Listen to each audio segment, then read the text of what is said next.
Bonsoir à toute la Côte d'Ivoire.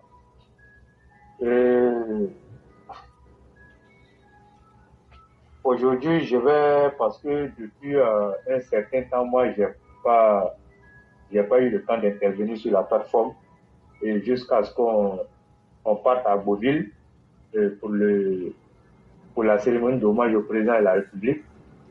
Mais quand même, il est important de faire ce rappel-là parce que il y a ceux qui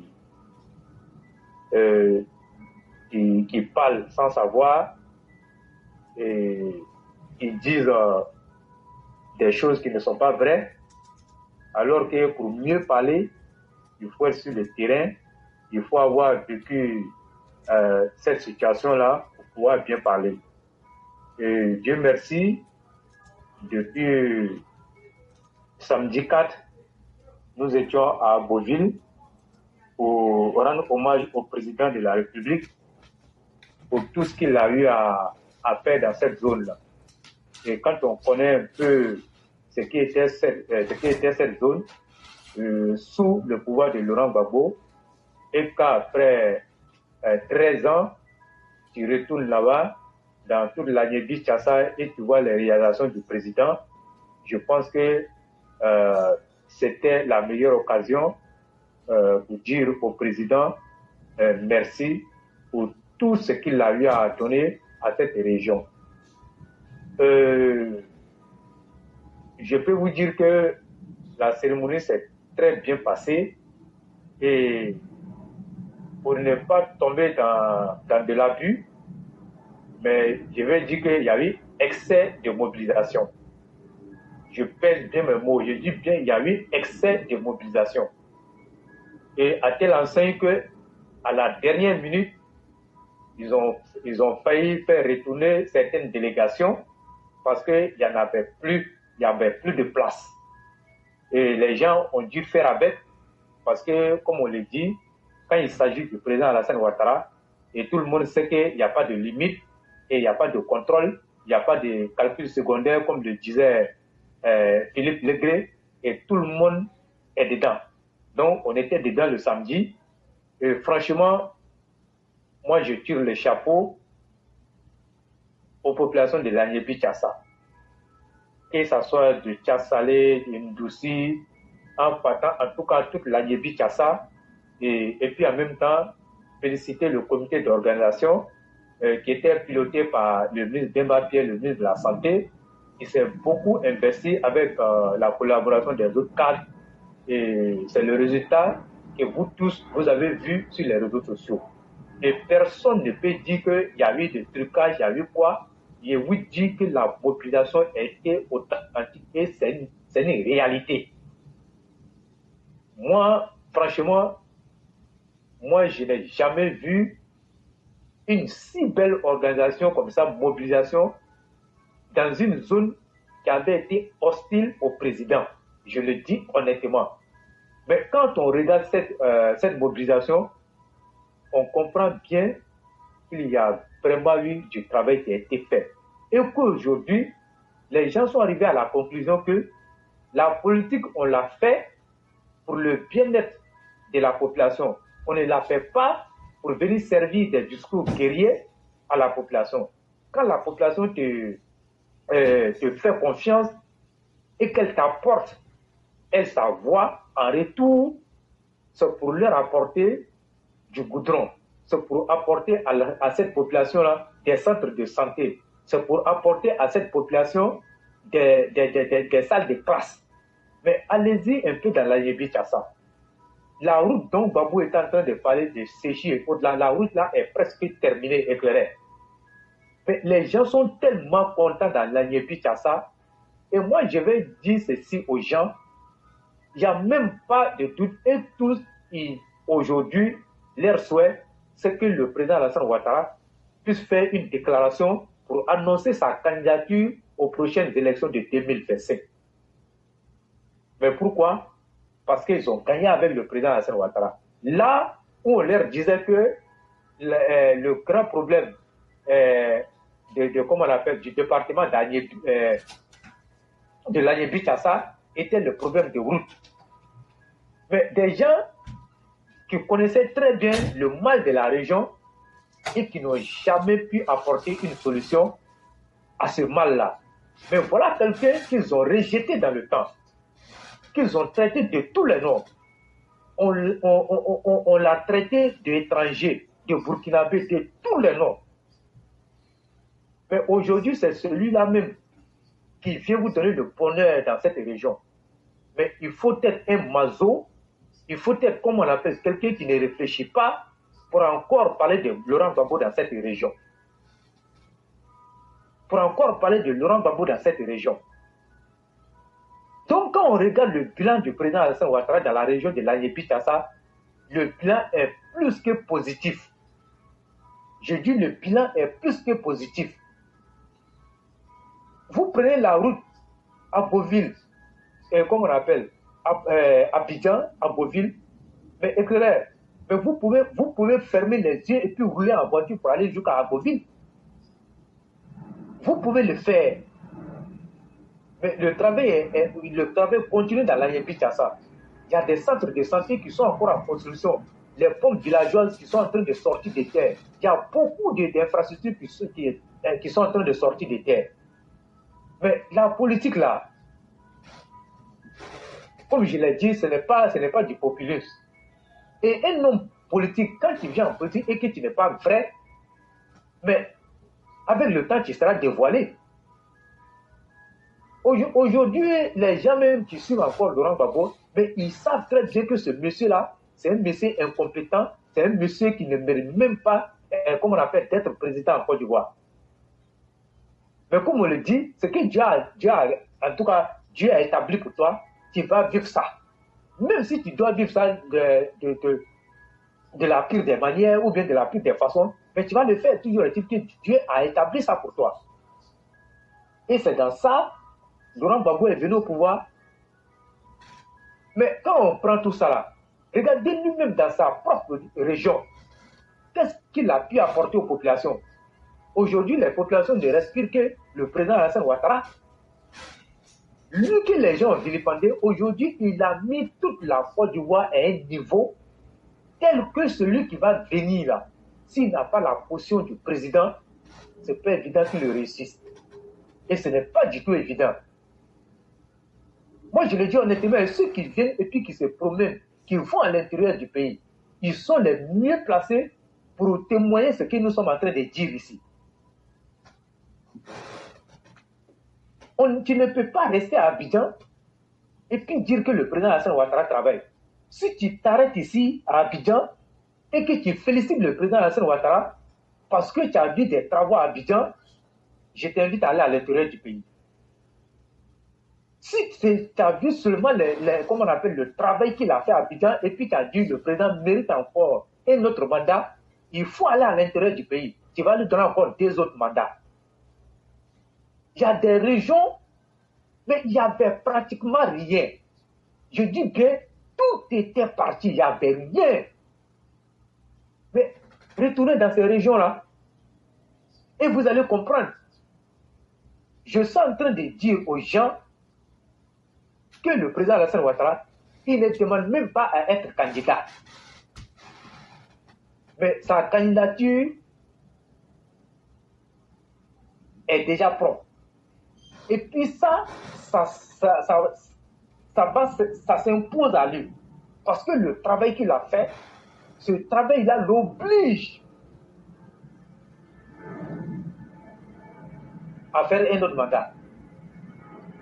Mais comme je l'ai dit, après tout, la dernière décision lui revient. Mais tel que les choses sont en train de se dessiner, ce n'est même pas nous-mêmes qui allons dire au président, non, il faut faire ci, il faut faire ci. Le président lui-même sait ça. Il sait ça. Donc moi, j'aimerais dire merci beaucoup à tous les cadres qui s'investissent jour et nuit aux côtés du président dans la conduite des affaires de l'État. Nous leur disons merci.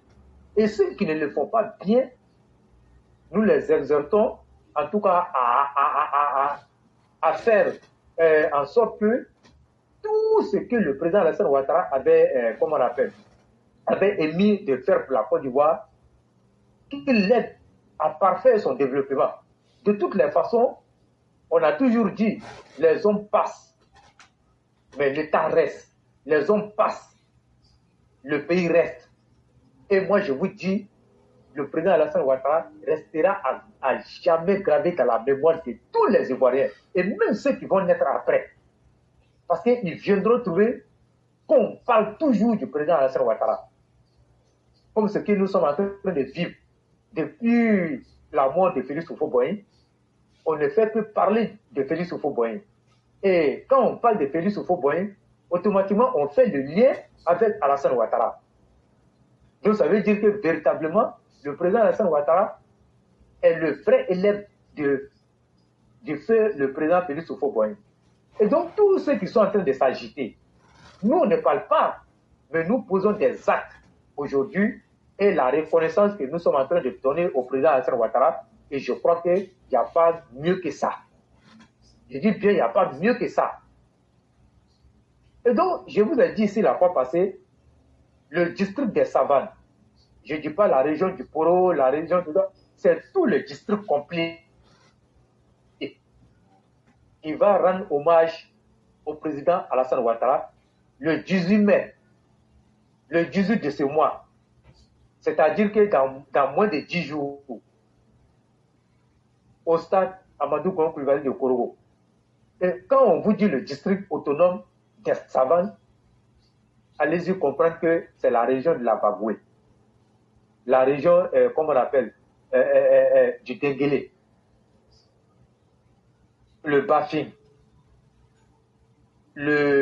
comment on appelle, en tout cas, toutes ces régions qui regroupent le district autonome des Savanes, et on va se retrouver là-bas, dire merci beaucoup au président, parce que, mine de rien, la ville, moi, ma ville natale, que je connais très bien, Korogo, je sais comment Korogo était. Je sais comment Korogo était. Mais Korogo, tu ne pouvais même pas porter, comment on appelle, un habit blanc. Tu ne pouvais pas. Tu t'as amusé dans temps de comment on appelle, d'Harmattan, et tu as porté un habit blanc, mais sois sûr que tu ne vas même pas arriver à destination, et puis tu vas chercher à changer l'habit. Mais aujourd'hui, quand moi je vois Korogo à fière allure, mais moi je dis que si ce n'est pas le président Alassane Ouattara, personne ne viendra donner ça à Korogo. Et toutes les villes même du Nord, aujourd'hui qui ont bénéficié d'infrastructures, le président Alassane Ouattara, il n'est pas le premier président. Il y a eu bien des présidents qui sont passés. Mais est-ce que ces villes-là ne faisaient pas partie de la Côte d'Ivoire? Ces villes-là faisaient partie de la Côte d'Ivoire. Mais est-ce que ces villes-là ont bénéficié d'infrastructures conséquentes comme ce qu'on voit aujourd'hui? Moi, je dis non. Raison pour laquelle, quand je vois encore des gens qui frappent sur le président, c'est vrai, nous, on veut plus. Mais il faut reconnaître qu'à un moment donné, et regarder ce qu'étaient nos régions avant de dire quoi que ce soit. On regarde un peu nos villes avant de dire quoi que ce soit. C'est vrai, il y a des villes qui n'ont pas encore, comment on appelle, qui n'ont pas encore eu suffisamment, mais ils ont eu un peu, mais choses qui n'étaient même pas possibles sous les autres gouvernances. On a tous vu ici qu'il a laissé, comment on appelle les agoras, la manipulation pour aller faire, comment on appelle, construire une salle de classe dans une ville du Nord. Non, non, il faut dire la vérité. Mais aujourd'hui, je pense qu'il y a quand même eu un grand comment on appelle, progrès au niveau des infrastructures dans le président de la République. On lui sera toujours reconnaissant pour tout ce qu'il a lui a donné. Il a redoré encore la dignité du peuple, comment on appelle, du Nord. Parce que dans le temps, quand tu parles, on te disait non, pas aller chez toi. C'est parce qu'il n'y avait rien. Il n'y avait rien qu'on te disait d'aller chez toi. Sinon, quand tu sais qu'il y a quelque chose chez toi là, quand on te dit d'aller chez toi, tu es fier d'aller chez toi. Parce que tu sais que c'est pourquoi on t'a chassé ici là, quand tu te vas, tu vas trouver ça là-bas. La seule chose qu'on déplore aujourd'hui, c'est qu'il n'y a pas assez d'industrie au Nord. Et c'est ce que nous déplorons. Et nous demandons toujours au gouvernement de faire en sorte que qu'il y ait comment on appelle, des industries au nord. Une fois qu'on aura ces industries au nord, mais vous allez voir un peu que le développement sera équilibré. Parce qu'il ne faut pas déséquilibrer le développement. Le développement doit être équilibré dans toutes les régions de Côte d'Ivoire. Je ne parle même pas du nord. Dans toutes les régions de la Côte d'Ivoire, il faut équilibrer le développement. On ne doit pas faire des frustrés. Il faut développer, comment on appelle, équilibrer le développement parce qu'il faut reconnaître que le Nord a pris trop de retard. C'est pour cela que quand je vois des gens qui parlent de rattrapage, je dis, est-ce que vous savez ce qu'on appelle rattrapage? Si le président Alassane Ouattara devait appliquer le rattrapage tel que vous le chantez, il allait faire fi de toutes les autres régions et puis il allait aller travailler au Nord. Et il avait des arguments pour le faire. Et s'il le faisait, et personne ne pouvait lui dire pourquoi tu as fait ça. Parce que le Nord était lésé. Mais quand il est venu, est-ce qu'il a dit que le Nord était lésé? Moi, je ne vais pas travailler dans les autres régions, j'aimerais travailler dans le Nord. Au contraire, il a trop fait, à tel enseigne que, quand vous voyez des gens du Nord qui parlent, qui disent qu'aujourd'hui, le président Alassane Ouattara a pris le pouvoir, mais le Nord a perdu. Mais ce n'est pas parce que le président n'a rien fait au Nord. Mais il tient compte du retard du passé pour dire ce genre de choses. Sinon, nous, on reconnaît que le président Alassane Ouattara a fait beaucoup dans le Nord. Il a fait beaucoup dans le Nord. Moi, la route, le problème de la route dont moi je chante ici tous les jours, la route Kourgom-Bengue, vous connaissez mon attachement à ça. Parce que cette route-là, c'est la route de mon village. C'est une route internationale. Mais depuis nous, on est né trouver cette route-là. Mais elle n'a jamais connu, il ne serait qu'une couche de bitume. Et c'est vrai, les travaux ont été lancés en 2019 sous le premier Amadou Koulibaly. Mais les travaux ont traîné, c'est venu tomber dans le Covid. Il y a eu tellement de choses, il faut, comment on appelle, reprendre le marché avec l'entreprise chinoise, réattribuer. Donc, il y a eu trop de choses. Et les travaux ont retardé. Maintenant, aujourd'hui, les travaux sont en cours. Et chaque fois, quand j'appelle, on me dit que les travaux sont en cours. Parce que cette route-là me tient à cœur. Je suis très heureux de voir cette route-là. Parce que cette route-là, elle va au Mali, elle va au Burkina Faso. Du coup, c'est une route internationale. Tout le coton qui quitte depuis la frontière du Burkina, du Mali, pour arriver à Congo, passe nécessairement sur cette route-là. Mais quand on a une telle route qui apporte beaucoup à l'économie de la Côte d'Ivoire, mais je crois que la logique aurait voulu que depuis belle lurette, cette route-là soit bitumée. Mais c'est parce que ce n'est pas le président Alassane Ouattara qui est au pouvoir. Sinon, les autres présidents, ils s'en foutaient parce qu'ils disaient qu'il y avait rien au nord. Ils disaient qu'il y avait rien au nord. Mais quand il s'agit d'aller solliciter les voix, on sent qu'il y a comme on appelle, le nord est habité. Mais quand il s'agit maintenant des bénéfices, ils disent qu'il n'y a rien au nord. Et c'est comme ça ils ont fait. Et après, bon, il y a tellement de choses qu'aujourd'hui je dis Dieu merci. Et cette route-là est en train d'être bitumée. Et ça, moi j'en suis fier. Mais moi j'attends la fin des travaux. Parce que je l'ai dit ici, ils ont donné les travaux de cette route-là à EKDS Nouvelle. C'est un fils de la région qui a les moyens. Mais quand moi je regarde la route-là éclairée, sincèrement, avec tout ce que moi j'ai eu la discussion, moi, je leur ai fait savoir, en tout cas, moi mes doutes. Je doute fort. Est-ce que cette route-là, telle qu'elle est, elle était, et puis telle qu'elle est, est-ce qu'il a l'expertise de pouvoir bien faire le travail? Moi, j'en doute beaucoup. C'est pour ça que quand les gens parlent, je dis, moi, ici, c'est Thomas. Parce que la route-là, moi, je connais cette route-là jusqu'à la frontière. C'était ma route. Je la connais jusqu'à la frontière. Il y a tellement de... Et il y a des choses qui n'ont même pas le mal, il ne faut même pas te fatiguer. Bon, je ne sais pas comment il va s'arranger, mais nous sommes là, nous on regarde. Et si cette roue-là n'est pas bien faite, en tout cas, nous, on ne sera même pas contents. Comme c'est un fils de la région, il a intérêt à bien faire cette chose-là. Parce que si ce n'est pas bien fait, il connaît très bien le peuple, il sait. Donc j'espère que vraiment, tel qu'il a eu les travaux, il aura l'expertise, il a tout pour pouvoir faire. Parce que les routes qu'il a eu à faire au nord, les routes là n'ont pas duré. Donc les routes là n'ont pas duré et les gens se sont plaints. Mais quand moi je vois ça, moi j'ai beaucoup de raisons pour dire que moi je n'ai pas confiance. Maintenant, c'est lui qui doit nous prouver le contraire.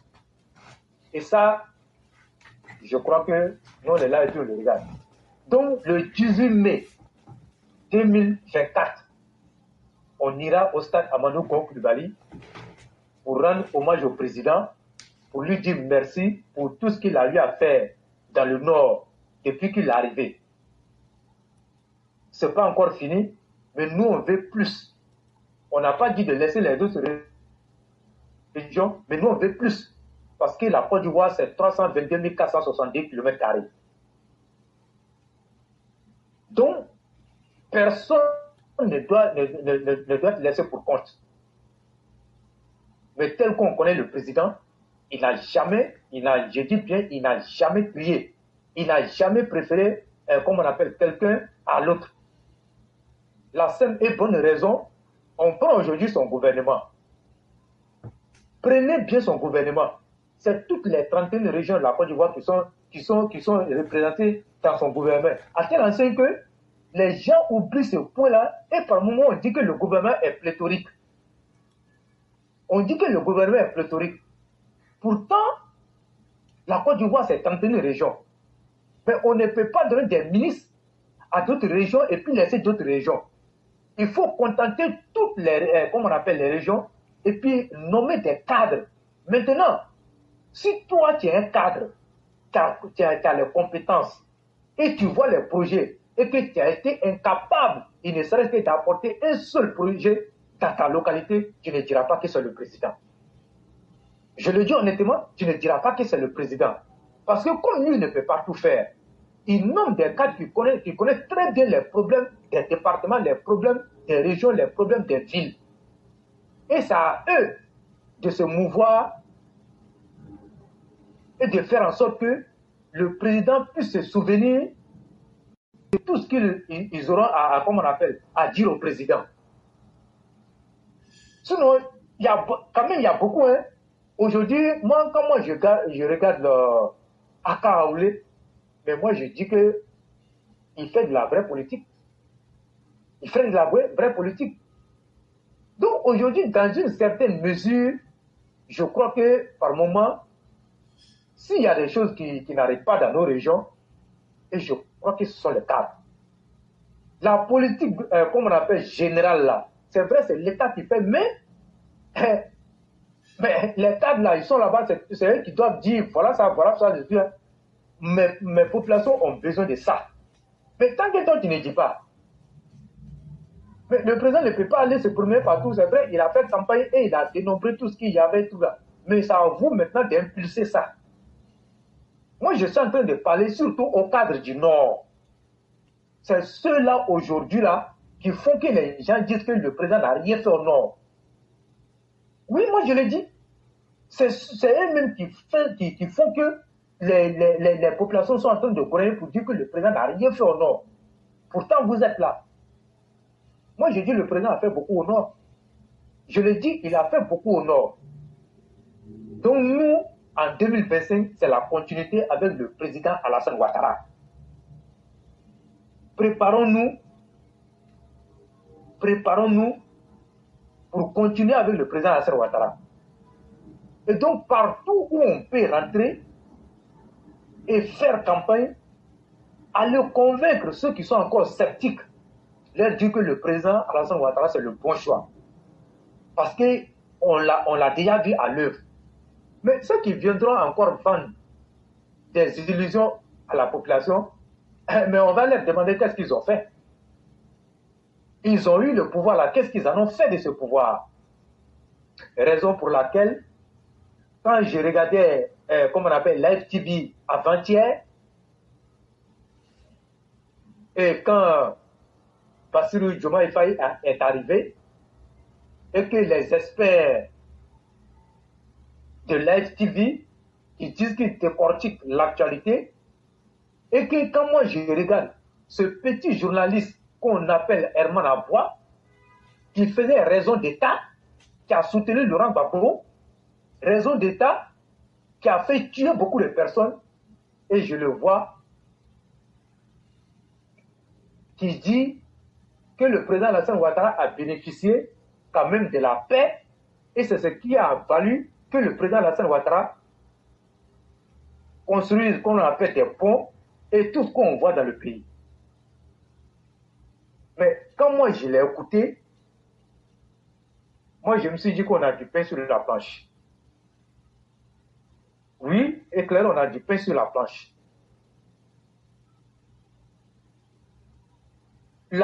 L'État de Côte d'Ivoire a une constitution. Quand on finit de t'élire comme président, mais tu ne commences pas comme ça. Tu viens prêter serment. Tu viens prêter serment.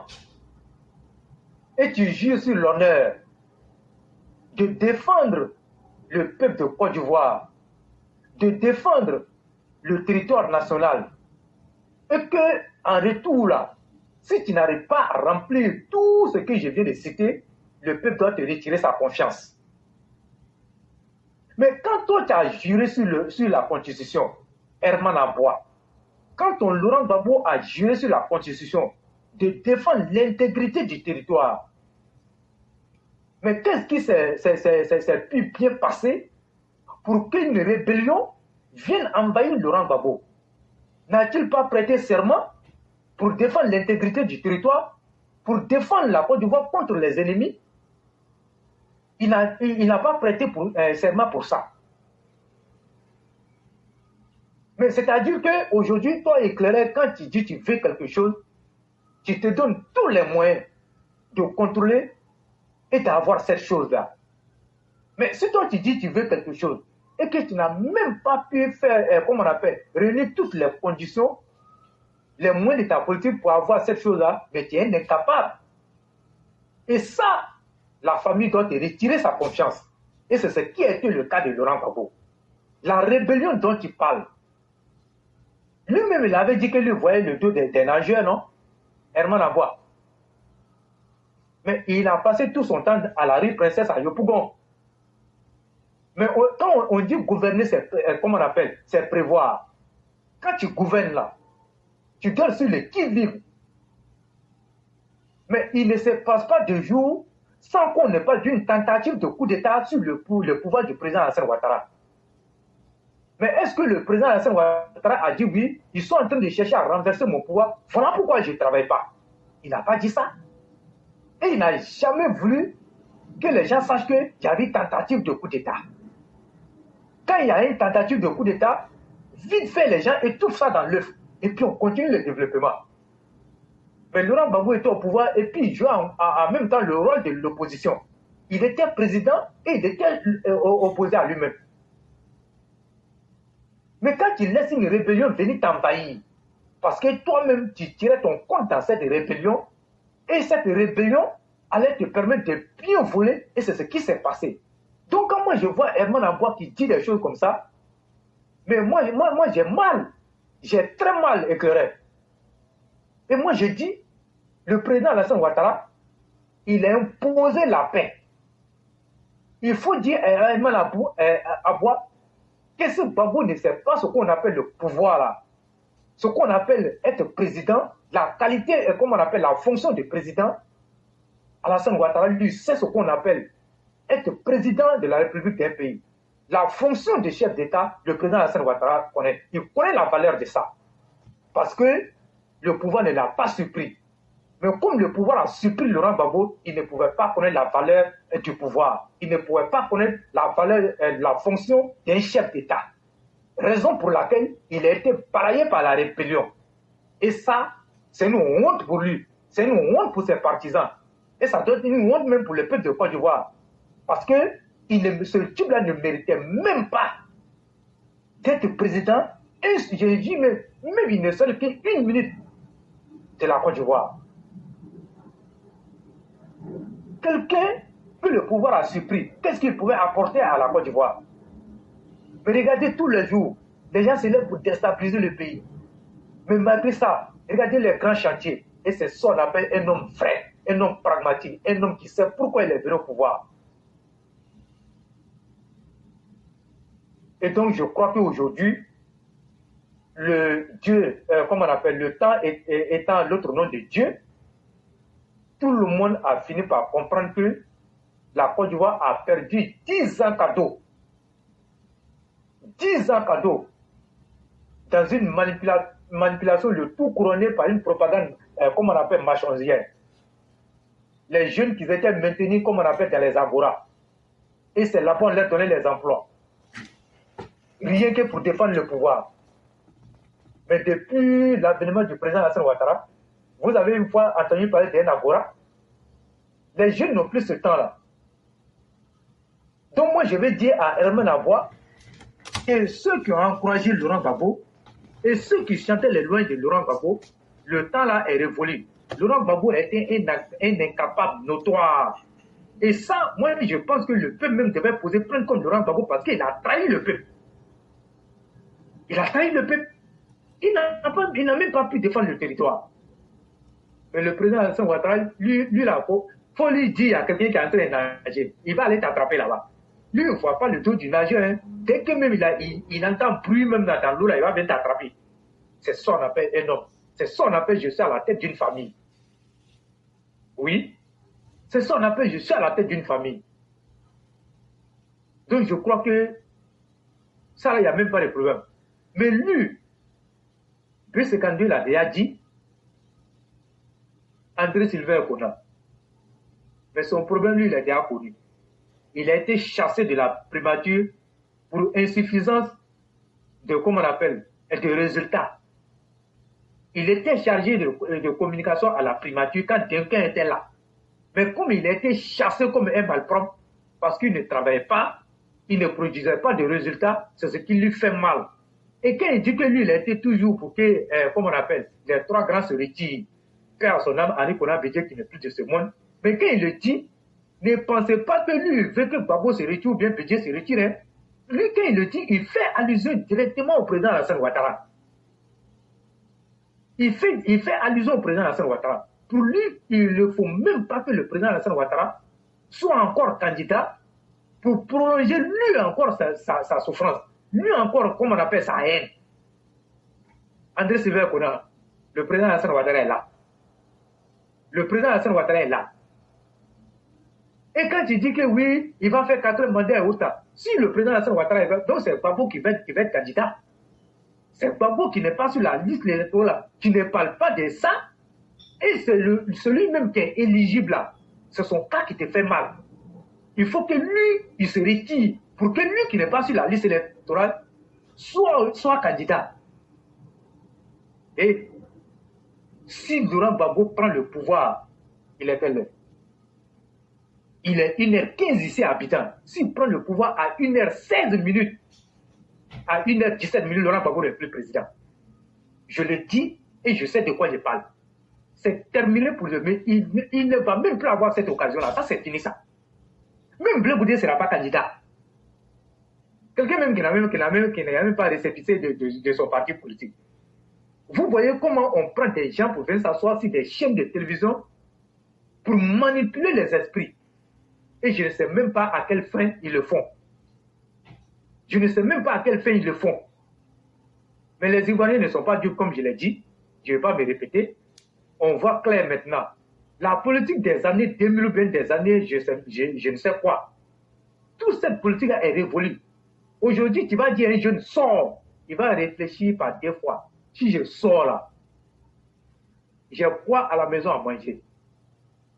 Si je sors, si je me blesse, qui va venir me soigner? Les jeunes réfléchissent mieux avant de faire quoi que ce soit. Ce n'est plus le temps où on sortait quand Blé Goudé criait comme ça. Si tu manges, dépose ta cuillère, tu sors là. C'est fini. Vous avez réussi à fomenter les esprits des gens dans les agoras, mais les agoras n'existent plus. Les agoras n'existent plus.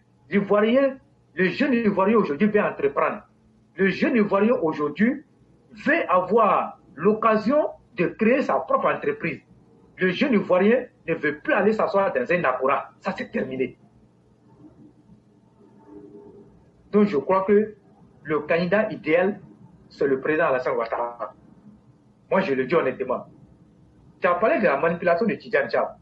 Et c'est ça l'homme. C'est ça l'homme. Aujourd'hui, Tidjane Tchab est confronté à la réalité. Ça n'a même pas encore débuté. Mais vous voyez comment ils font. Il fait, non? Il est en train de mentir parce qu'il sait que Jean-Luc Bion, Thierry Tano, c'était poids lourd. C'était poids lourd. Donc, il fait de la manipulation. Mais si c'était vrai, pourquoi Jean-Luc Bion a démenti? Ça veut dire que l'homme là, si les Ivoiriens ont fait erreur, bon, comme on n'est même pas encore à cette étape-là, parce que sa candidature aussi sort aussi, il y a un problème. Parce qu'il est français. Hein. Il est français, nous on ne connaît pas la double nationalité ici, il est français. Donc, il va manipuler, il va tromper le peuple de Côte d'Ivoire. On a trop souffert. On ne veut plus se laisser tromper par quelqu'un. Ça, il faut que ça soit clair. Moi, là, si ça n'était qu'à moi, éclairez, vous-même, vous connaissez, si ça n'était qu'à notre plateforme, là, le président Alassane Ouattara, on n'allait plus parler d'élection ici en Côte d'Ivoire. On allait l'introniser, le roi Sa Majesté premier acte d'eau. On allait l'introniser pour qu'il continue de nous donner de l'eau, de l'électricité, et comme on appelle, des universités, des centres de santé, des collèges. On allait lui donner ce titre-là pour que le président Alassane Ouattara puisse nous ramener tout ce que la Côte d'Ivoire a perdu quand Anikona Bédi était là, quand Babou était là. Donc moi, je crois que c'est aussi simple que ça. Et moi, je dis encore aux sympathisants du RADP, ceux qui ne sont pas encore inscrits dans des bases là, allez-y vous inscrire dans les bases. Tu as beau aimer le président, mais il faut que tu sois militant. Il y a quoi de plus intéressant qu'on dit que tu es dans le fichier national d'un parti politique et que tu as la carte de militant? Qu'est-ce qui est plus intéressant que ça? Il n'y a pas quelque chose qui est plus intéressant que ça. Tu peux beau aimer le président, mais si tu n'es pas inscrit dans une base, mais tu vas voir que c'est pas ça. C'est vrai, on aime bien le président, mais moi je préfère être militant que d'être sympathisant. Quand tu es militant, il y a beaucoup d'avantages par rapport aux sympathisants. Parce que quand on va à une réunion du parti, tu ne seras jamais convié. Tu ne seras jamais convié parce que tu n'es pas connu dans les fichiers, tu n'es pas un militant. Tu aimes le parti, mais tu n'es pas militant. Donc c'est mieux d'être militant et d'être associé, comme on appelle, la plupart du temps, à des réunions. Moi, comme ça, j'ai eu la chance. Le bureau politique sortant, j'étais dedans. Donc, je sais de quoi je parle.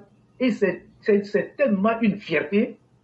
Quand toi-même tu es là-bas et que tu sais qu'on te convoque quand il y a des décisions, tu te sens vraiment, et tu sens ton militantisme. Même si on ne t'a rien donné, tu sens ton militantisme. Mais quand tu es sympathisant, mais tu n'auras que tes yeux pour pleurer.